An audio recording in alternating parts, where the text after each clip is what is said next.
Many years ago, I knew a man who lived in the same town where I was born and grew up. He was a local teacher and he was very, very, very, very popular. He was a very nice man. All the kids loved him. He was an artist and he was a musician and he was a history teacher. And the kids loved him because he just spoke about history so captivatingly, and he would draw pictures of Roman soldiers on the blackboard and everybody thought he was marvellous. And he was a very religious man, taught at a church school, and he was a lay reader at the local church, and he was also the church treasurer. And he loved his life and everything went swimmingly for him. And that's all he wanted to do, was to teach kids. And then one of the headmasters at a local school became ill and had to retire. And this man, even though he didn't want to, was put under pressure to take the job of headmaster at this school. And he was one of those men, I don't think you can call him weak, he was just eager to please and found it very difficult to say no to people. So he took the job. And he didn't like it because he wanted to teach, and this was more of just an admin role.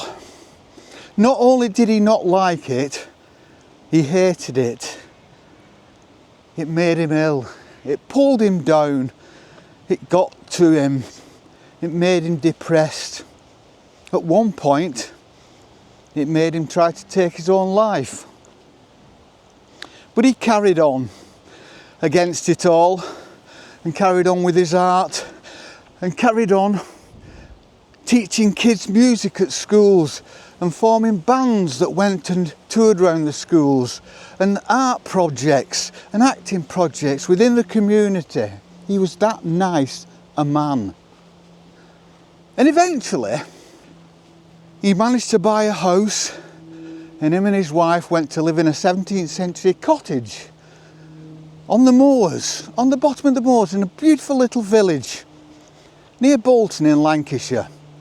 Out in a stone cottage with 3-foot thick walls and sloping floors where you could put a ball on the floor and it would just roll away to another corner. Horsehair plaster on the wall. Grade 2 listing building. He loved it. And he used to go out painting.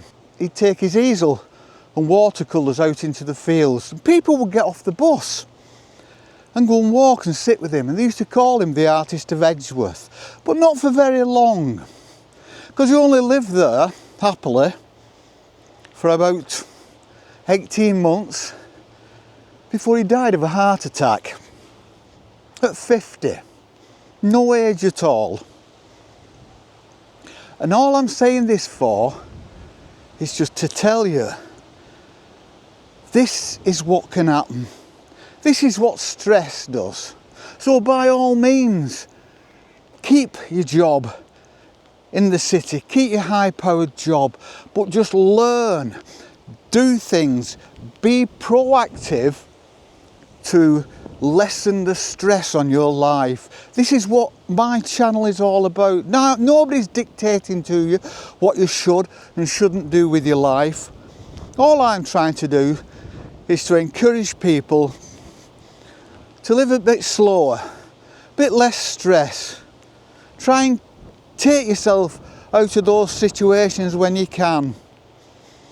Don't sit at home at the end of a day or over a weekend when you've had a stressful week. Don't just dive into a bottle. Don't just open a bottle of wine every opportunity you can. Nothing wrong with a bottle of wine, believe you me. I know plenty about that. But get out in the countryside. Get a hobby. Paint, draw, knit. We've spoken about hobbies at great length before. Just get a hobby. Get out into the countryside. Because it will make all the difference. And this man's tale is all about that. He worried. He was in hospital at one point and people were still coming to him with books, the books from the church, asking him could he look through the figures. And he just said, yeah, because he was too nice. And when he died, everybody said, oh, he was such a nice, smiley, happy man. He was on the outside because he wanted to please everyone. But inside, there was stress going on and nobody knew. And the heart attack that killed him was hereditary. And that's why I had a heart attack at exactly the same time, exactly the same age. 50 years ago, well, just under. I've not seen that man now for more than half my life.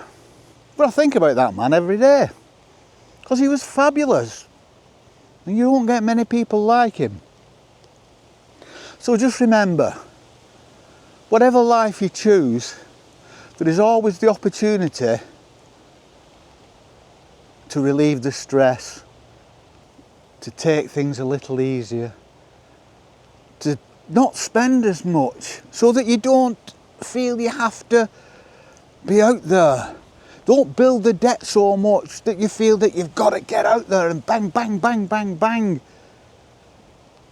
Because you've got bills to pay, you've got holidays to pay for, you've got big cars to pay for, you've got £1,000 worth of kids' Christmas presents to pay for. Because you don't have to. Do you realise that your kids will love you just as much if you didn't buy them as many Christmas presents? I don't think a lot of people know that. So, a bit less stress, a bit more slow life. I wish that man had taken it a bit easier on himself. I might have been able to knock about with him for a few more years. See you on the flip. Peace and love. Hello, Molly.